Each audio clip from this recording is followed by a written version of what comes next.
नमस्कार। डिजिटल कक्षा में बीए द्वितीय वर्ष इतिहास के सभी विद्यार्थियों का स्वागत है। तो द्वितीय प्रश्न पत्र राजस्थान के इतिहास का सर्वेक्षण के अंतर्गत आज हम पहली इकाई के एक महत्वपूर्ण विषय महाजनपदकालीन राजस्थान के अंतर्गत मत्स्य महाजनपद की जानकारी प्राप्त करेंगे। मत्स्य महाजनपद की जानकारी की चर्चा आपसे की जाए इससे पहले महाजनपदकालीन राजस्थान के परिदृश्य पर सामान्य चर्चा करना मुझे उचित प्रतीत हो रहा है। वर्तमान राजस्थान के भूभाग में आर्यों का प्रवेश कब और किस स्थान से आरंभ हुआ, यह बता पाना मुश्किल है। महाजनपद या उससे पूर्व के प्रारंभिक युगों की लिखित कहानियाँ तो उपलब्ध नहीं है, किंतु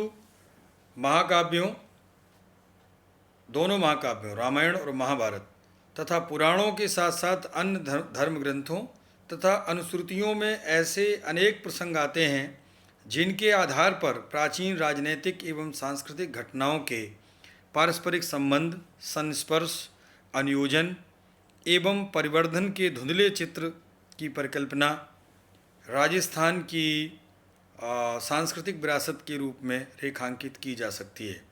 राजस्थान में आर्य तथा अनार्य संस्कृति का प्रवेश तथा प्रसार उनकी राजनीतिक संप्रभुता, जन समूहों की विशिष्टता तथा उपजाऊ क्षेत्रों को प्राप्त करने की चेष्टा से प्रेरित रही है।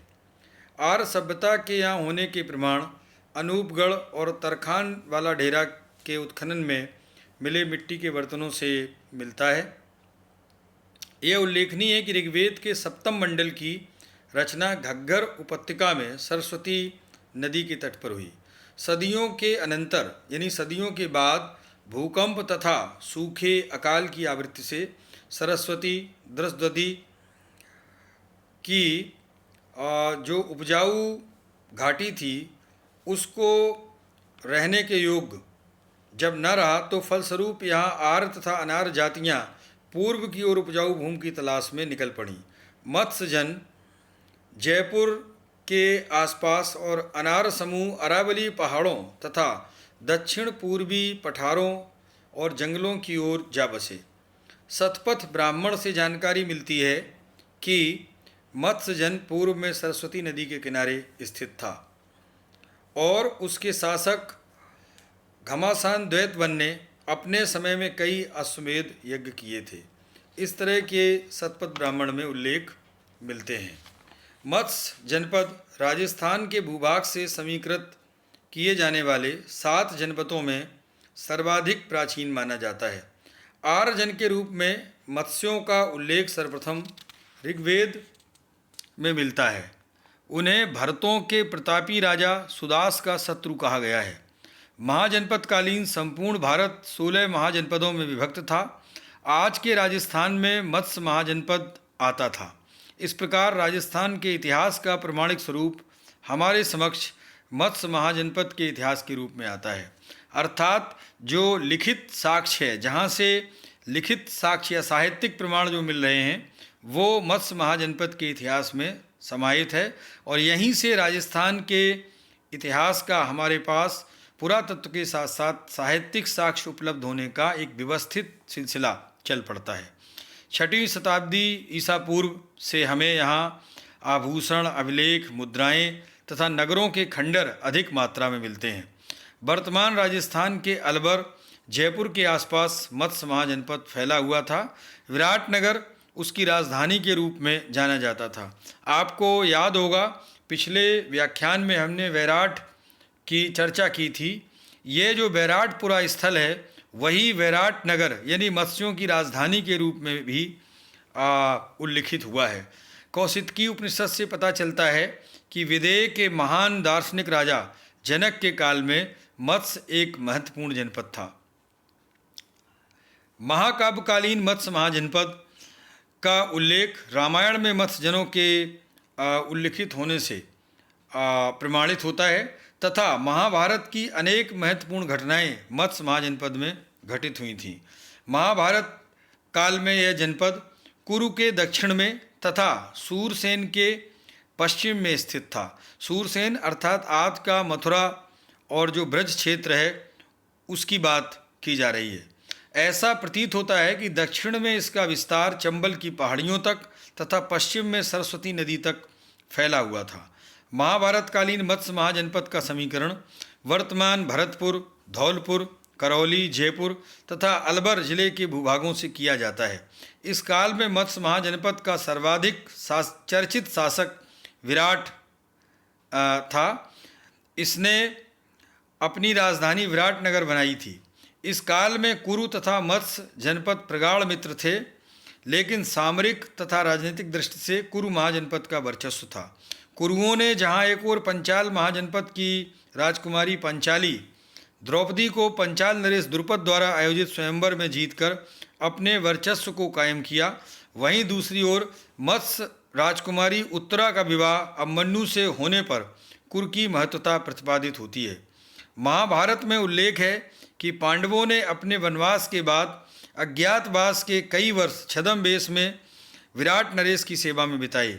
भीम रसोइया थे, अर्जुन राजकुमारी उत्तरा को ब्रेनेला के रूप में नृत्य की शिक्षा देते थे, तो महारानी द्रौपदी मत्स्य महारानी की मुख्य सेविका के रूप में रहीं। नकुल घोड़ों की घुड़साल में सेवक का काम करते थे। अन्य पांडव इसी प्रकार कर्मचारियों के रूप में रहे थे।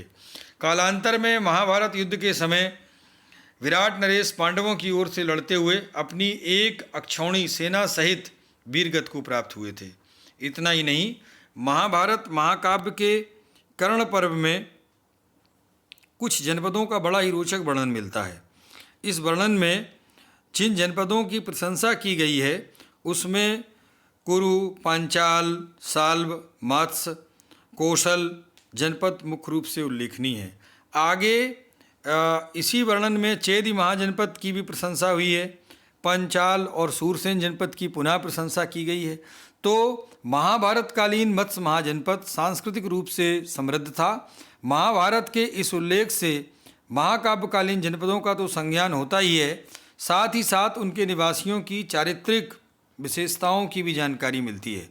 महाभारत के एक संदर्भ में भीष्म द्वारा की गई टिप्पणी से तत्कालीन महाजनपदों की सुरक्षा और भावी आपदाओं की जानकारी भी मिलती है। इस प्रकार महाभारत के विविध प्रसंगों में मत्स्य महाजनपद का बहुविध संदर्भ मिलना उसके गौरवपूर्ण ऐतिहासिक महत्व को रेखांकित करता है। महाकाव्य काल के पश्चात महाजनपद का इतिहास धुंधला प्रतीत होता है, लेकिन डॉक्टर गोपीनाथ शर्मा का मत है कि महाभारत के युद्ध के बाद कुरु तथा यदु जनपद शक्तिहीन हो गए थे। वस्तुतः तीसरी तथा चौथी शताब्दी में मगध के उत्कर्ष में मत्स्य का विनाश सन्निहित हुआ।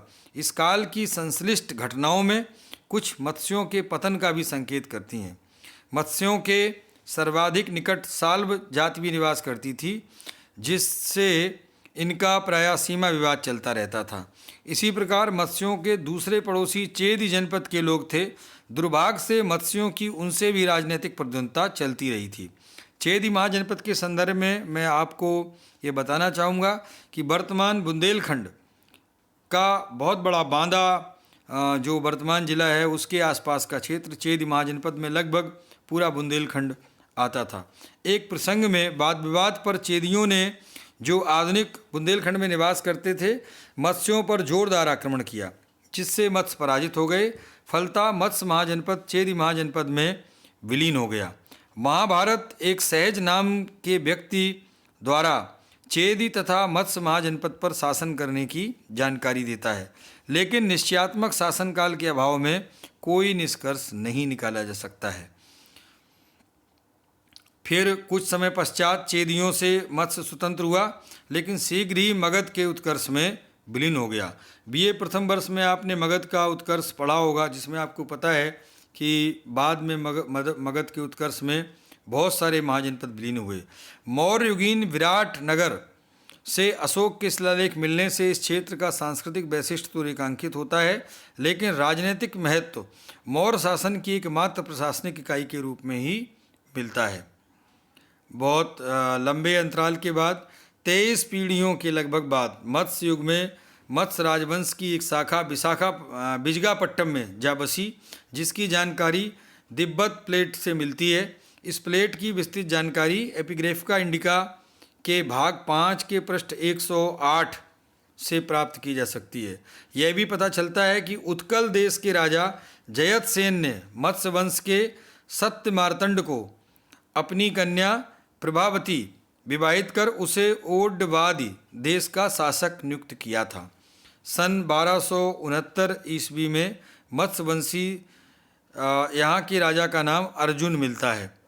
अब इस विखंडित राजनीतिक घटनाक्रम के बाद मत्स्यों के सांस्कृतिक जीवन की चर्चा मुझे आवश्यक प्रतीत हो रही है। तो मत्स्यों के सांस्कृतिक एवं धार्मिक जीवन के संबंध में अधिक स्रोत संदर्भ उपलब्ध नहीं हो सके हैं। महाभारत के कर्ण पर्व में मत्स्यों को सत्यपरायण एवं दृढ़ निश्चयी बताया गया है। आध्यात्मिक दृष्टि से उन्होंने संतोषजनक प्रगति की थी। उनके भोजन एवं मनोरंजन में विविधता आ चुकी थी। मनोरंजन में शिकार, चौपड़, घुड़सवारी तथा नृत्य व संगीत प्रमुख थे।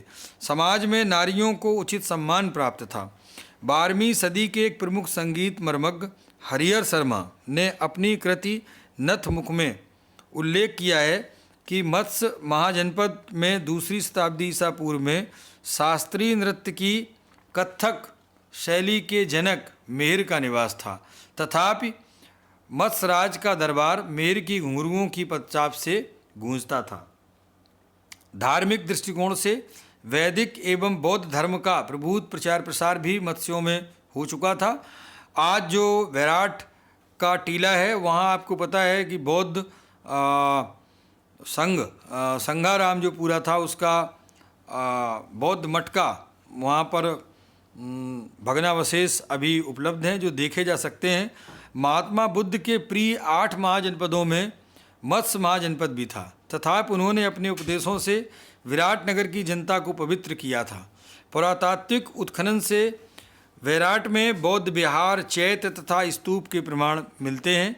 कालांतर में अशोक का शिलालेख भी यहाँ से मिलना इसके सांस्कृतिक वैशिष्ट्य को उजागर करता है। तो मत्स्य महाजनपद राजस्थान के प्रारंभिक